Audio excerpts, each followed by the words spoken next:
Affaiblie en Afrique, la France n'a pas dit son dernier mot et elle compte plus que jamais sur son bon petit soldat Doumbouya. Dans cette vidéo, qui fait suite à mon enquête pour l'hebdomadaire Marianne, je vous raconte comment la France s'est réinstallée en Guinée. Je vous révèle comment nos soldats y sont présents secrètement à Soronkoni dans l'est de la Guinée ou bientôt à la frontière malienne. Ils soutiennent une junte sanguinaire et en profitent pour garder un œil sur le Mali voisin, un pays qui a chassé la France en 2022. Attention, révélation exclusive.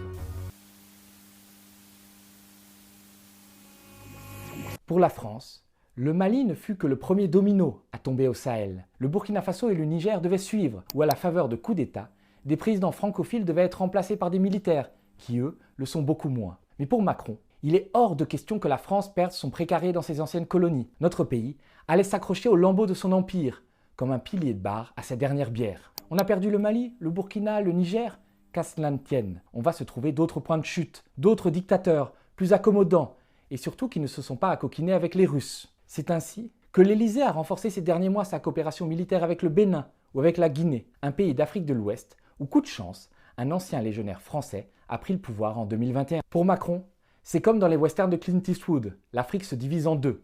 Il y a les gentils putschistes et les méchants putschistes. Et le président guinéen Mamadi Doumbouya, il n'est pas comme les autres vilains du Sahel, c'est notre gars sûr à nous. Ce fils d'un modeste vendeur de pneus est passé par la Légion étrangère et l'école de guerre à Paris. Il a épousé une gendarme originaire de la Drôme.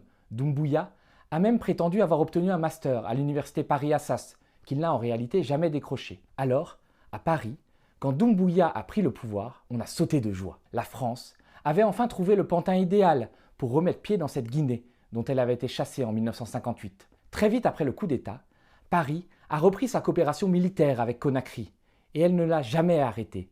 Malgré les crimes du désormais général Doumbouya, malgré les manifestants tués, les médias fermés, les opposants enlevés et des élections qui ne seront organisées que dans le but de maintenir l'ancien légionnaire et ancien videur de boîte de nuit à la tête du pays. Plus d'un mois après leur enlèvement, Fonike Mengue et Biloba sont toujours portés disparus. La France, patrie des droits de l'homme, n'a pas eu un mot pour condamner ce rapt et les tortures qui s'en sont suivies. Il faut dire qu'elle est sans doute au courant du terrible sort réservé par la junte aux deux opposants. En effet, Paris a placé des coopérants militaires dans l'armée et les forces de l'ordre guinéennes. J'ai pu identifier plusieurs d'entre eux.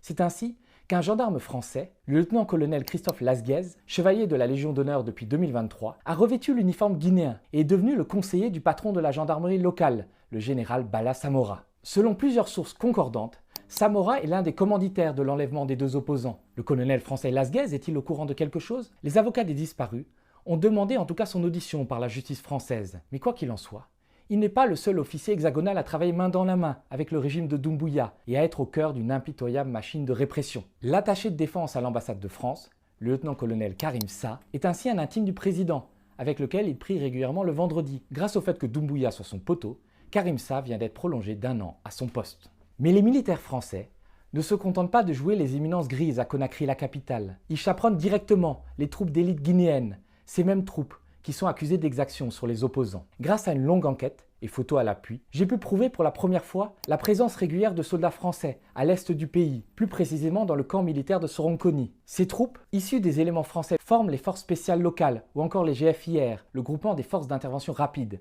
une autre unité d'élite créée par Doumbouya et qui est censée empêcher toute incursion terroriste en Guinée. Mais le GFIR s'est surtout distingué pour avoir réprimé des manifestations dans l'est du pays, du côté de Sigiri. À l'heure actuelle, les soldats français ne sont plus présents à Soronkoni, mais il est prévu qu'ils reviennent une nouvelle fois, en décembre, dans le but de former des troupes loyales à Doumbouya et prêtes à commettre les pires crimes pour défendre le chouchou de Macron. Mais la présence militaire française en Guinée a peut-être d'autres buts moins avoués, plus secrets. L'implantation de nos soldats dans l'est du pays permet aussi de surveiller le Mali voisin, un Mali où pullulent les djihadistes, mais aussi les mercenaires de Wagner. Paris est prêt à tout pour éviter une contagion russe à d'autres pays de la région et se battra pour que la Guinée ne tombe pas dans l'escarcelle de Moscou. Et le camp militaire de Soronkoni, éloigné de 250 km de la frontière entre la Guinée et le Mali, n'offre sans doute pas le point d'ancrage rêvé. C'est pourquoi le cantonnement de Soronkoni doit être progressivement abandonné et ses activités transférées dans une nouvelle base des GFIR, près de Kouré-Malé, cette fois à 1 jet de pierre seulement de la frontière malienne. Selon les révélations d'Afrique Intelligence, le poste frontière guinéen de Kouré-Malé est lui aussi en train d'être rénové sur un financement de l'Union européenne initialement destiné au Mali. Des officiers français se sont déjà rendus à plusieurs reprises sur place à la frontière Mali-Guinée. Leur première mission fut organisée en octobre 2022 soit à peine 3 mois après que notre armée a été contrainte de quitter le Mali. La nouvelle base de Kourémalé pourra donc accueillir des soldats d'élite guinéens, mais aussi des éléments français, qui seront aux premières loges pour garder un œil sur le Mali. Affaiblie en Afrique, la France n'a pas dit son dernier mot et elle compte plus que jamais sur son bon petit soldat Doumbouya.